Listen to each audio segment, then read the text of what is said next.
Friends, అది 10 August 2010వ సంవత్సరం. సమయం ఉదయం 7:30 ప్రాంతంలో బెంగళూరులోని హలీమావో ప్రాంతంలో పోలీస్ స్టేషన్ కు ఒక ఫోన్ కాల్ వచ్చింది. ఆ ఫోన్ లో మాట్లాడిన వ్యక్తి హలీమావోలోని ఒక అపార్ట్మెంట్ నుంచి మాట్లాడుతున్నానని, ఇక్కడ ఒక హత్య జరిగిందని చెప్పాడు. అయితే అది విన్న ఇన్స్పెక్టర్ చాలా షాక్ అయ్యాడు. ఎందుకంటే ఫోన్ లో చెప్పిన ఏరియా చాలా హై క్లాస్ ఉండే ఏరియా. అయితే ఆ ఏరియాలో అలాంటి నేరం జరగడం చాలా రేరు. కాబట్టి వెంటనే పోలీసులు కొద్ది క్షణాల్లోనే నేర స్థలానికి చేరుకున్నారు. అయితే వెళ్ళిన పోలీసులు అపార్ట్మెంట్ లోపలికి వెళ్ళగానే ఒక చాలా క్రూరమైన దృశ్యం చూడవలసి వచ్చింది. ఇంటి లోపల ఒక మహిళ కుర్చీలో కదలకుండా కూర్చుంది. అయితే అంతేకాదు, ఆమె చేతులు కాళ్ళు కుర్చీకి కట్టివేసి ఉన్నాయి. అయితే ఆమె మెడకు ఒక పదునైన కత్తి గుచ్చుకొని చనిపోయి కనిపించింది. అయితే అది చూసి పోలీసులు నేర స్థలాన్ని భద్రపరిచారు. వెంటనే మృతదేహాన్ని శవ పరీక్షకు పంపించారు. అయితే వెంటనే వారు ఇన్వెస్టిగేషన్ చేయడం స్టార్ట్ చేశారు. అయితే పోలీసులు హంతకుని కనిపెట్టారా లేదా, ఒకవేళ కనిపెడితే ఆ కిల్లర్ని ఎలా కనిపెట్టారు, అయితే ఇంతకీ చనిపోయింది ఎవరు? 2010లో బెంగళూరు అంతటా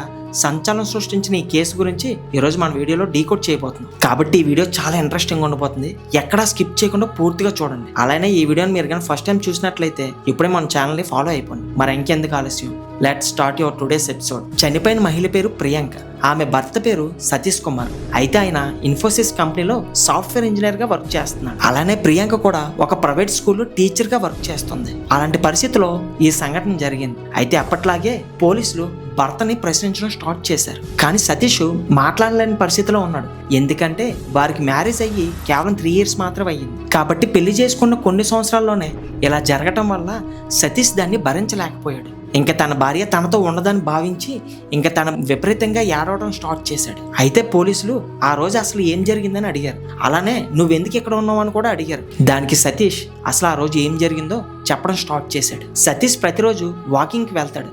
అలానే సంఘటన జరిగిన రోజు ఉదయం కూడా వాకింగ్కి వెళ్ళాడు. అంటే ఆగస్టు 10 ఉదయం 5:30 ప్రాంతంలో సతీష్ జాగింగ్కి వెళ్ళాడు. అయితే వెళ్ళిన కాసేపటికే అకస్మాత్తుగా తన భార్య నుండి కాల్ వచ్చింది. ఆ కాల్లో ఆమె భయంతో మాట్లాడుతూ, మీరు జాగింగ్కి వెళ్ళిన తర్వాత 2 వ్యక్తులు వచ్చి న్యూస్ పేపర్ అడిగారు, కానీ నేను లేవని చెప్పినా సరే వాళ్ళు వెళ్ళలేదు. అంతేకాదు వారు డబ్బులు కూడా అడిగారు, అవి కూడా నేను లేవని చెప్పాను. అయినా సరే వాళ్ళు ఇంటి లోపలికి వచ్చి బయటికి వెళ్ళలేదు. అయితే ఇది కాల్లో విన్న సతీష్ భయపడ్డాడు. ఎందుకంటే సమయం 6 కూడా కాలేదు. ఆ సమయంలో ఎవరు ఇంటికి రారు కాబట్టి అయితే ఏదో జరుగుతుందని అనుకున్నాడు. వెంటనే ప్రియాంకను తలుపు తెరవద్దని చెప్పాడు. నేను వెంటనే వెనక్కి వస్తున్నా, నువ్వు రూమ్ లోకి వెళ్ళి లాక్ చేసుకొని ఉండని చెప్పాడు. వెంటనే అతను ఇంటికి పరిగెత్తడం స్టార్ట్ చేశాడు. అయితే అతను ఇంటికి వెళ్లే సమయానికి ఇంటి తలుపు లాక్ చేసి ఉంది. వెంటనే అతను తన భార్య పేరుతో గట్టిగా అరవడం స్టార్ట్ చేశాడు. కానీ ఎటువంటి రెస్పాన్స్ లేదు. అయితే అతను కాలింగ్ బెల్ కొట్టడం కూడా స్టార్ట్ చేశాడు. కానీ లోపల నుండి ఎటువంటి రెస్పాన్స్ కూడా కనిపించడం లేదు. అయితే ఈ సౌండ్స్ విని చుట్టుపక్కల ఉన్నవారు ఇంటి నుంచి బయటకు వచ్చారు. సమయం గడిచే కొద్దీ సతీష్ కి ఒక విషయం గుర్తుకు వచ్చింది. అదేమిటంటే ఆ ఇంటికి 2 తాళాలు ఉన్నాయి. ఒకటి ప్రియాంక దగ్గర ఉంది. కొన్నిసార్లు సతీష్ ఆఫీస్ నుంచి లేట్ గా వస్తాడు కాబట్టి మరొక కీ తన దగ్గర ఉంది. అయితే ఆ కీ ఆఫీస్ డెస్క్ లో ఉంది. అది గుర్తుకు వచ్చి వెంటనే కీ తీసుకురావడానికి ఆఫీస్కి వెళ్ళాడు. వాస్తవానికి అతని ఆఫీసు ఇంటి దగ్గరలోనే ఉంది కాబట్టి వారు ఆ ఫ్లాట్ ని ఎంచుకొని అక్కడికి వచ్చారు. కాబట్టి అతను జాగింగ్ డ్రెస్ లోనే ఆఫీస్కి వెళ్ళి కీ తీసుకొని ఇంటికి వచ్చి డోర్ ఓపెన్ చేశాడు. అయితే అక్కడ ఉన్నది చూసి సతీష్ గుండె ఆగిపోయినట్లుగా అయ్యింది. అవును, సతీష్ పోలీసుల మాదిరిగానే చూశాడు. అతని భార్య ప్రియాంకను మెడ దగ్గర కత్తిరించి కుర్చీలో కూర్చోబెట్టారు. అలానే చేతులు కాళ్ళు కుర్చీకి కట్టవేసి ఉన్నాయి. అయితే ఆ క్షణం అతను చూడగానే గుండె పగిలేలా ఒకేసారి షాక్ అయ్యాడు. అయితే అతను చేసిన ఫస్ట్ పని ఏమిటంటే పోలీసులకి కాల్ చేశాడు. అవును, వెంటనే పోలీసులను పిలిచిన వ్యక్తి మరెవరో కాదు, సతీషే. సతీష్ పోలీసులకు స్టేట్మెంట్ ఇచ్చిన తర్వాత కేసు మూవ్ చేశారు. అయితే తర్వాత కొన్ని రోజులు గడిచాయి, కానీ కేసులో ఎటువంటి ఇంప్రూవ్ కనిపించలేదు. అయితే ఆ అపార్ట్మెంట్ లో కేవలం 2 ఫ్యామిలీస్ మాత్రమే ఉన్నాయి. అయితే వాళ్ళని పోలీసులు ఇన్వెస్టిగేషన్ చేసినప్పుడు వారి నుండి ఎటువంటి సమాచారం రాలేదు. అలానే అక్కడ ఉన్న అన్ని ఏరియాలో ఎటువంటి సీసీటీవీ ఫుటేజ్ కూడా లేవు. అవును, ఆ అపార్ట్మెంట్ లో సీసీటీవీ అనేదే లేదు. అయితే పోలీసులకు ఏం చేయాలో తెలియక అయోమయంలో పడ్డారు. అసలు ఈ మర్డర్ ఎవరు చేశారు, దీని యొక్క ఉద్దేశం ఏమిటని పోలీసులకు ఒక చిన్న క్లూ కూడా దొరకలేదు. అది కూడా హై క్లాస్ ఏరియాలో మర్డర్ అనేది యాదృచ్ఛికంగా జరిగింది. కానీ పోలీసులు ఇంకా హంతకుడు ఎవరని కనిపెట్టలేదు. అయితే అక్కడ ఉన్న వాళ్ళంతా పోలీసులు మీరు ఏం చేస్తున్నారని క్వశ్చన్ చేయడం స్టార్ట్ చేశారు.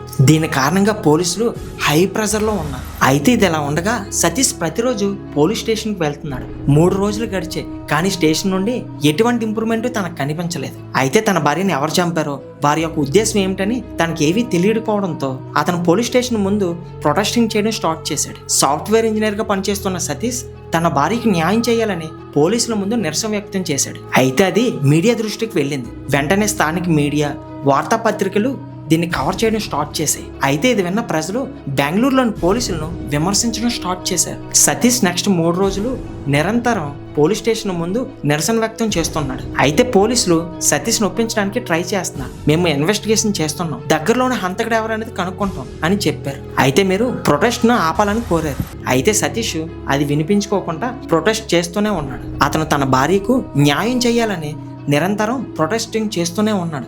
సరిగ్గా 3 రోజులు గడిచిన తర్వాత మళ్ళీ పోలీసులు సతీష్ వద్దకు వచ్చారు. మళ్ళీ వారు ప్రొటెస్టింగ్ ఆపమని రిక్వెస్ట్ చేశారు. అయితే ఈసారి పోలీసుల వైఖరి చాలా భిన్నంగా ఉంది. సతీష్ వినకపోవడంతో సతీష్ను పోలీసులు పోలీస్ స్టేషన్ లోపలికి తీసుకువెళ్లారు. పోలీసులు ఇలా చేయడంతో సతీష్ షాక్ అయ్యాడు. పోలీసులు ఎందుకు ఇలా ప్రవర్తిస్తున్నారు? నా భార్యకి న్యాయం చేయడం తప్ప, వారెందుకు తన పట్ల అంత కఠినంగా ప్రవర్తిస్తున్నారని అతడు అడిగాడు. అయితే అప్పుడు ఒక హై ర్యాంక్ పోలీస్ ఆఫీసర్ సతీష్తో ఇలా అన్నాడు, గత 3 రోజులుగా మీరు పోలీస్ స్టేషన్ ముందు ప్రొటెస్టింగ్ చేస్తున్నారు.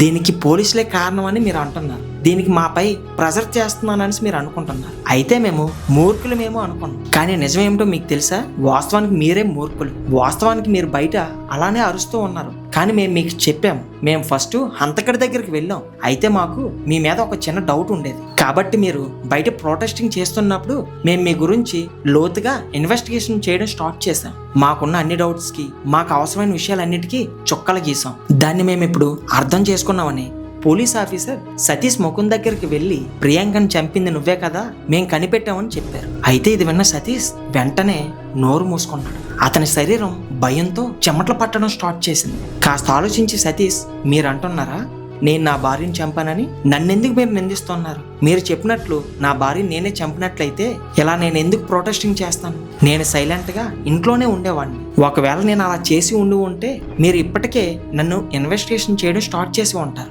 బహుశా నా ప్రొటెస్టింగ్ మీకు చాలా ఒత్తిడిని కలిగించిందని నాకు అర్థమైంది. అందుకే మీరు నన్ను హంతకుడిగా నిరూపించడానికి ట్రై చేస్తున్నారని సతీష్ అన్నాడు. ఇది విన్న పోలీసులు ఎగతాళిగా నవ్వి అతని దగ్గరికి వెళ్ళి, మేము ఫస్ట్ అలానే అనుకున్నాం.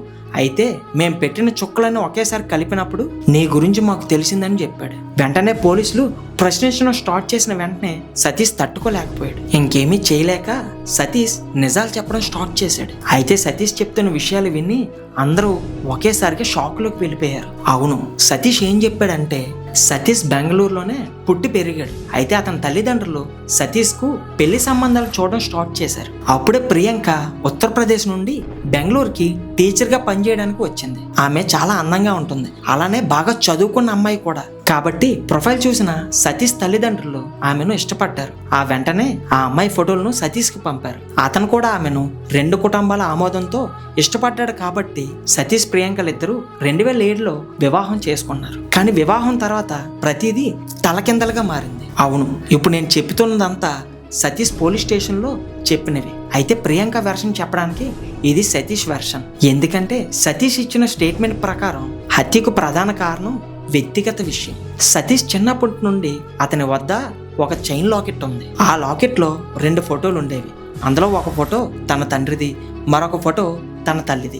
అయితే పెళ్లి జరిగిన తర్వాత ప్రియాంక ఆ లాకెట్ ని చూసింది. అయితే తన తల్లిదండ్రుల ఫోటోని తీసివేసి తన ఫోటో పెట్టుకోమని చెప్పింది. అయితే వారిద్దరి మధ్య ఇది ఫస్ట్ సమస్య. నెక్స్ట్ ప్రియాంక తన తల్లిదండ్రులతో కలిసి ఉండకూడదని చెప్పింది. అలానే వాళ్ళిద్దరూ సపరేట్ గా ఉండాలని కూడా చెప్పింది. అయితే అది సతీష్ కి నచ్చలేదు. కాబట్టి సతీష్ నో అని చెప్పాడు. కానీ అది విన్న సతీష్ తల్లిదండ్రులు, నీ భార్య కోరుకున్నట్లుగా మీరు సపరేట్ గా ఉండండి అని చెప్పారు. కానీ ఆ తర్వాత కూడా వాళ్ళిద్దరూ గొడవ పడుతూనే ఉన్నారు. ప్రియాంక తన తల్లిదండ్రులకి ఫోన్ చేయడమే కాదు, ప్రతిరోజు సన్నిహితంగా ఉండేది. కానీ సతీష్ తన తల్లిదండ్రులను వదిలి ఇలా ఒంటరిగా ఎందుకు ఉండాలని అనుకునేవాడు. ఇలా వారి తల్లిదండ్రుల్ని ఎందుకు వదిలి ఉండాలని ఆలోచించడం స్టార్ట్ చేశాడు. అయితే వాళ్ళిద్దరూ ఇలా గొడవ పడుతున్నప్పటికీ కాస్త జీవితం కొనసాగింది. అయితే ఇది ఇలా ఉండగా జూలై 2010లో సతీష్ తన కోసం ఒక చిన్న ల్యాండ్ అని కొన్నాడు. అయితే ఆ ల్యాండ్ లో ఓ ఇల్లు కట్టుకోవాలని సతీష్ నిర్ణయించుకున్నాడు. అయితే దానికి ముందు వారు ఒక భూమి పూజ చేయవలసి ఉండే. కాబట్టి ప్రియాంక తల్లిదండ్రులు ఉత్తరప్రదేశ్ నుండి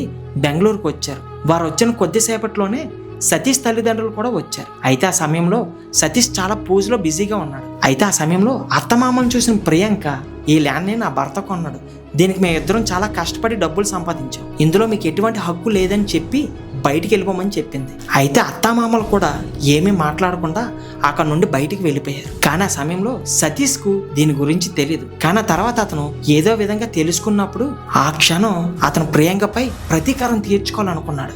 ఆమెను ఎలాగైనా చంపాలని ప్లాన్ చేశాడు. అయితే నిజానికి అతను ప్లాన్ విన్న పోలీసులు ఆశ్చర్యపోయారు. ఎందుకంటే ఆ తర్వాత అతను ప్లాన్ చేసిన పనులు మీరు కానీ చూసినట్లయితే ఒక సినిమాలో సైకో కిల్లర్ గురించి తెలుసుకున్నట్లుంటుంది. అవును, అతను ఎటువంటి డౌట్ లేకుండా ప్రతిదీ చాలా స్పష్టంగా చేశాడు. అయితే అతను ఆ చదరంగం చాలా బాగా ఆడాడు. అతను ప్లాన్ చేసిన పనులు, అతను అమలు చేసే విధానం మీరు కానీ తెలుసుకున్నట్లయితే మీరు చాలా షాక్ అవుతారు. కానీ అతను అలాంటి ప్లాన్ చేసిన తర్వాత కూడా పోలీసులకి ఎలా దొరికిపోయాడు? అసలు పోలీసులు అతన్ని హంతకుడని ఎలా కనిపెట్టారని మీకు ఒక చిన్న ప్రశ్న రావచ్చు. వాస్తవానికి ఈ కేసు చాలా థ్రిల్లింగ్ అండ్ ఇంట్రెస్టింగ్ గా ఉండబోతుంది. కాబట్టి ఈ కేసు యొక్క మిగతా ఇన్వెస్టిగేషన్ పార్ట్ 2 వీడియోలో రేపు చూద్దాం. అయితే ఇందులో మీరు ఊహించలేని ఒక ట్విస్ట్ ఉండబోతుంది. అయితే ఈ కేసు గురించి మీరు పూర్తిగా తెలుసుకున్న తర్వాత మీ యొక్క అభిప్రాయం పూర్తిగా మారిపోతుందని నేను చెప్తే, అవును, ఈ ఇంట్రెస్టింగ్ ఇన్వెస్టిగేషన్తో రేపు మళ్ళీ మిమ్మల్ని కలుస్తాను. ఈ వీడియో మీకు నచ్చినట్లయితే ఇప్పుడే లైక్ చేసి